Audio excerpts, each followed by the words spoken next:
अक्सर देखा गया है कि लोग भारतीय सेना को एक एम्प्लॉयमेंट का जरिया मानते हैं, नौकरी हासिल करने का जरिया। मैं आपको एक चेतावनी देना चाहूँगा कि ये गलतफहमी अपने दिमाग से दूर निकाल दीजिए। भारतीय सेना एक नौकरी का जरिया नहीं है। अगर आपने भारतीय सेना में शामिल होना है तो आपको शारीरिक और मानसिक रूप से हर तरीके से आपको मजबूती दिखानी है। आपका हौसला बुलंद होना चाहिए। आपको कठिन से कठिन समस्याओं का सामना करने के लिए आप में ताकत होनी चाहिए। जहां रास्ता नहीं निकल सकता वहां रास्ता ढूंढने की काबिलियत होनी चाहिए। तभी आप सही भारतीय सेना के जवान कहलाए जाएंगे। ये नौकरी का जरिया नहीं है। क्योंकि अक्सर मेरे पास कई नौजवान आते हैं कि सर मुझे भारतीय सेना में नौकरी चाहिए। मैं उन्हें यही बोलता हूं कि भारतीय सेना नौकरी का साधन नहीं है। नौकरी लेनी है तो रेलवेज में जाइए, पीएनटी में जाइए और बहुत से जरिए हैं। अपना ओन बिजनेस खोल लीजिए। अगर भारतीय सेना में आना है तो कठिनाइयों का सामना करने के लिए आपको काबिल होना पड़ेगा। आपको मानसिक और शारीरिक रूप से काबिल होना पड़ेगा। सरकार वापस लेगी, जरूर लेगी। अगर सब कोई जरूर लेगी, कहाँ नहीं लेगी? नहीं लेगी तो हम लोग खुद आतंकवादी बनेंगे। खुद वापस नहीं लेंगे तब तक छोड़ेंगे नहीं। अगर सरकार वापस नहीं लेगी तो हम लोग मजबूरी में आतंकवादी बन जाएंगे। ये बताइए कि आखिर ये जो अग्निपथ योजना है इसमें है क्या? ये किसी भी तरह से कैंसिल हो जाना चाहिए। ये है क्या योजना? ये योजना के बारे में बताइए। इसके लेकर आप धरना पे बैठे हुए हैं। हमको इतना नहीं पता। क्या? हमको इतना भी नहीं पता है। नहीं पता है। आखिर अग्निपथ योजना जो है उसमें 4 साल के लिए कॉन्ट्रैक्ट बेसिस पर सैनिकों की बहाली है, लेकिन आपको जानकारी नहीं है और आप यहाँ पे विरोध प्रदर्शन में बैठे हुए। तो आप कहिए इसके बारे में। हमको भी इतना नहीं पता। हमको मनीष भाई बोले तो आए हुए हैं साथ में अभी। इतना है कि जिसने भी जलाई है, जो भी स्टूडेंट जिसको भी नौकरी चाहिए, कम से कम ये मत करे कि किसी अनजान आदमी की गाड़ी चला के चल रहा है। बहुत मुश्किल से आदमी गाड़ी लेता है और जब गाड़ी खड़ी करके जाता है तो कहाँ दी है यार पे रेलवे पुलिस सोच कहाँ थी? आज ये इतनी तादाद में खड़े हैं, क्या कर लेंगे? पहले कहाँ गए थे सब? किसी ने भी जलाई है, वो आए यहाँ पे एक बार मेरे सामने और बोले कि ये इंसाफ है क्या? इससे नौकरी मिल जाएगी उनको जेल में।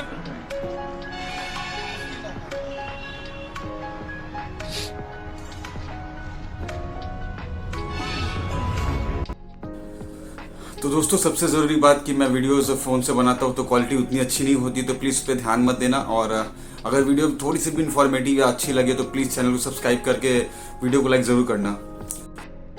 तो दोस्तों, जैसा कि आप जानते हैं कि अग्निपथ योजना को लेकर काफ़ी विरोध हो रहा है। काफ़ी जगह आगजनी की जा रही है, सड़कें जाम की जा रही है, ट्रेन जलाई जा रही है, बसें जलाई जा रही है, पब्लिक प्रॉपर्टी को नुकसान पहुँचाया जा रहा है। तो मैंने अपनी पिछली वीडियो में बताया था कि इस योजना का विरोध हो क्यों रहा है। तो सबसे पहला कारण ये था कि एज लिमिट जो कि 17.5 से 21 साल ही रखा गया। और दूसरी जरूरी बात यह है कि नौकरी सिर्फ 4 सालों की होगी और सिर्फ 25% लोगों को रिटेन किया जाएगा, 75% लोगों को उनकी सेवा से मुक्त कर दिया जाएगा।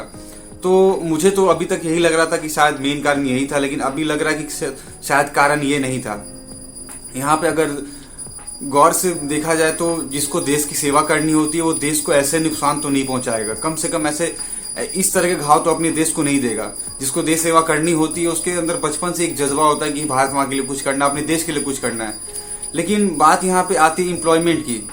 सच बताएं तो लोगों ने आर्मी को एम्प्लॉयमेंट का जरिया बना के रखा था। एक आसान से एक छोटी सी फिजिकल फिटनेस होनी चाहिए, दौड़ निकाल लिया, फिर थोड़ी सी रिटन एग्जाम, बस मिल गई नौकरी। तो लोगों ने इसको एक एम्प्लॉयमेंट का जरिया बना के रखा था। अब लोगों को दिख रहा है कि उनके हाथ से एम्प्लॉयमेंट जा रहा है। और सबसे जरूरी बात यह कि लोग, आप कभी बड़े बड़े लोगों के अगर स्टेटमेंट सुनोगे, कन्हैया कुमार हो गया, ये 2-4 उसके जैसे हैं नीच सोच के लोग, उनका ये कहना होता है कि अगर आर्मी में सिलेक्शन नहीं होता तो ब्याह नहीं होता, शादी नहीं होती है। तो भाई मैं इतना कहना चाहता हूँ, अगर आपको शादी करने के लिए आर्मी में जाना तो प्लीज मत जाओ। आर्मी में वही लोग जाएं जो देश की सेवा करना चाहते हैं। और ऐसे लोगों को देख के तो लग नहीं रहा है कि ये देश की सेवा करना चाहते। जिस तरीके से अपने ही देश को नुकसान पहुंचा रहे हैं, पब्लिक प्रॉपर्टी को खराब नष्ट कर रहे हैं, जला रहे हैं, वैसे तो देख के नहीं लगता कि ये देश की सेवा करना चाहते थे। बस बात पैसे की, ये सब पैसे का खेल है।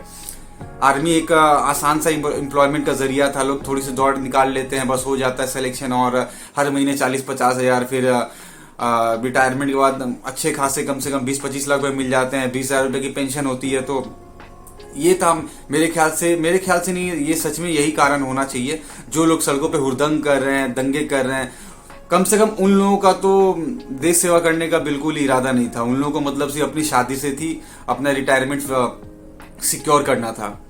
मैंने कई सारी वीडियोस देखी, उसमें एक वीडियो में एक लड़का कहता है, एक नहीं 2-3 लड़के कहते हुए दिखाई दिए कि हम आतंकवादी बन जाएंगे, हमें नौकरी नहीं मिली अगर इस बिल को वापस नहीं लिए गए। तो सबसे पहली बात है, मत बनना भैया, बहुत बुरी आतंकवादी बनोगे और पहली बार में ठोके जाओगे इंडियन आर्मी द्वारा। तो ऐसी मानसिकता वाले लोग, आपको लगता है कि देश की सेवा करने के लिए बने थे, या फिर उनको देश की थोड़ी सी भी चिंता थी, जो अपने ही देश में आतंकवादी बनने की बात करते हैं। तो मेरे ख्याल से काफी विकृत मानसिकता वाली बात होती है। अगर हमें नौकरी नहीं मिली आर्मी में तो हम आतंकवादी बन जाएंगे। तो दोस्तों, इनके बात से और इनके एक्शन से यही लगता है कि शायद ये देश की सेवा करने के लिए नहीं बने थे। यही बस चाहिए थे एक नौकरी, सिक्योर फ्यूचर। बस ये इनका बस इतना ही काम होता है कि जैसे तैसे आर्मी में जॉब मिल जाए, नौकरी लग जाए, शादी हो जाए, अच्छी खासी दहेज मिल जाए। तो ऐसी मानसिकता वाले लोगों को तो मैं यही कहना चाहूंगा, भैया प्लीज आर्मी ज्वाइन मत करना। आपको जरूरत नहीं है, मतलब देश को आपकी जरूरत बिल्कुल ही नहीं है। और कुछ लोग जो कल तक आर्मी से सबूत मांगते थे कि उन्होंने स्ट्राइक किया कि नहीं किया पाकिस्तान में, उसका सबूत दो। आज उनको बड़ी चिंता हो रही है, हमारे देश के जवानों की काफी चिंता हो रही है बोलने की। वो हर जगह जाके बोले, एक सेना का जवान इतना बड़ा बलिदान देता है देश के लिए, अपने प्राण न्यौछावर कर देता है, देश के लिए इतना कुछ करता है, सरकार उसके साथ गलत कर रही है। तो भैया जब आर्मी चीख कर चिल्ला कर कह रही थी कि हमने पाकिस्तान में स्ट्राइक किया, तो आप किस हक से उनसे सबूत मांगते थे कि आप सबूत दो स्ट्राइक का? आज उनकी बड़ी चिंता हो रही है आपको। दोस्तों, अगर सरकार कोई बिल बनाती है या फिर कोई योजना लाती है तो किसी एक आदमी को खुश करने के लिए नहीं लाती, किसी एक वर्ग को खुश करने के लिए नहीं लाती है। वो बिल बनाती है पूरे देश को ध्यान में रखकर, जिससे देश का फायदा हो। काफी लोग बोल रहे हैं कि सरकार ने ये योजना बनाई है पेंशन के पैसे को बचाने के लिए। तो पूरा हक है सरकार को कि अगर वो देश के हित में कोई काम करना चाहती है तो वो करे, उसके पास पूरी अथॉरिटी है। और बात सिर्फ पेंशन को बचाने की नहीं है, बात यहाँ पे आर्मी को मॉडर्नाइज करने की है। अगर बाकी देशों की तुलना में देखें तो हमारे यहाँ उतने हाई क्लास वेपन्स नहीं मंगाए जाते बाहर से या फिर बनाए जाते। तो आर्मी को पूरा हक है कि अपनी आर्मी को अपने आप को मॉडर्नाइज करे, नए नए वेपन्स लाए, काफी सारे इक्विपमेंट्स लाए जो आर्मी को हेल्प कर सकती है। और दूसरी बात ये भी है, जो इंडियन आर्मी की एवरेज एज है ना, वो दुनिया के बाकी सारे आर्मी से काफी ज्यादा नहीं, थोड़ी सी ज्यादा जरूर है। जैसे अगर अमेरिका के देखी जाए तो वहाँ की एवरेज आर्मी की एवरेज 27 से 28 साल है।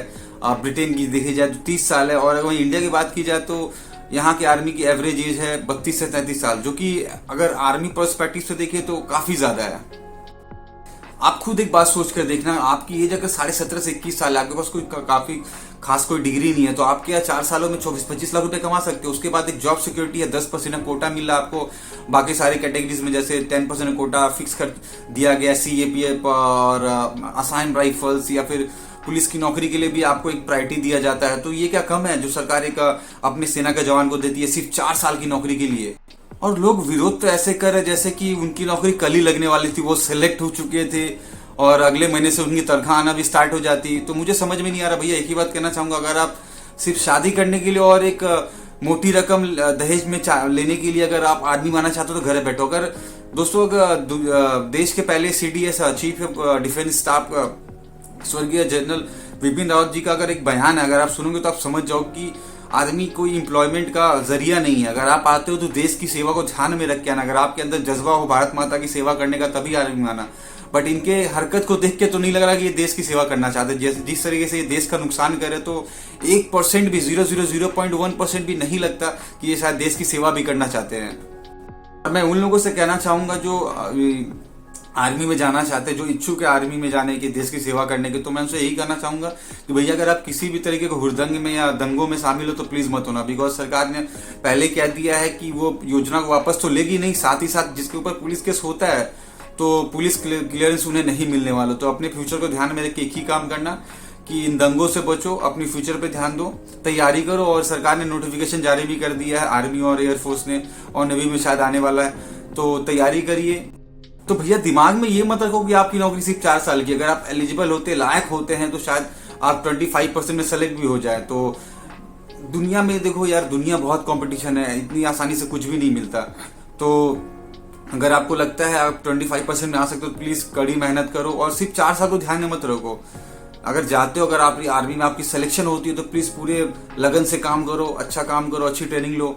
और 4 साल बाद खुदा ना खास आपका सिलेक्शन ना भी हो तो आपके रास्ते खुले हुए हैं, 25 लाख रुपए आपको लोन अलग से मिल सकता है। बहुत सारी बड़ी कंपनीज, प्राइवेट कंपनी से भी ऐलान कर दिया कि अगर जो भी अग्निवीर आएगा सेवा से मुक्त होगे तो उसे हम पहले प्रायोरिटी देंगे। यहाँ तक कि सबसे पहली स्टेटमेंट आई है आनंद महिंद्रा जी से। तो दोस्तों अपॉर्चुनिटीज कम नहीं है, लोगों के बहकावे में ना है, सरकार और भी फायदे ला सकती है फ्यूचर में आप लोगों के लिए। तो प्लीज इनके नेताओं के बहकावे में ना है, खासकर कांग्रेस वालों सब थोड़ा बच करो, मैंने कुछ नहीं कहा। तो इनके बहकावे में ना है, अपनी तैयारी करें, अपने फ्यूचर को ध्यान में रखिए, अपना अगला स्टेप उठाएं। तो दोस्तों वीडियो यही खत्म करते हैं, काफी छोटी वीडियो थी। तो प्लीज अगर वीडियो में थोड़ी सी भी अच्छी लगी तो प्लीज चैनल को सब्सक्राइब कर लो यार, वीडियो को लाइक करो, शेयर करो, जो मैंने वो करो बस कर दो। मिलता है अगली वीडियो में।